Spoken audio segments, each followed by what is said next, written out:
ఉంటుంది, మీకు ఏం చేస్తూ ఉంటారు? ప్రస్తుతం అయితే డిగ్రీ అయిపోయి ఖాళీగా వాటర్ వర్క్ చేసుకుంటున్నాం, ఏ జాబు లేక. అదే చంద్రబాబు నాయుడు గారు వచ్చాక 20 లక్షల ఉద్యోగాలు ఇస్తూ ఉన్నారు కదా. అవి ఆడిచ్చారు, ఉమ్. ఇచ్చింది ఏమీ లేదు, ఒక్కడు కూడా లేదు.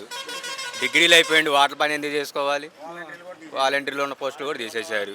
ఓకే, అది మీరు వాలంటీర్ జాబ్ చేసేవాళ్ళు ఇదివరకు? ఇదివరకు చేసినాం. మరి మీరు ఆ అమ్మాయిని అమ్మాయిని కిడ్నాప్లు చేశారంటున్నారు కదా. అంటే చూపిస్తే తెలిసిద్ది అది.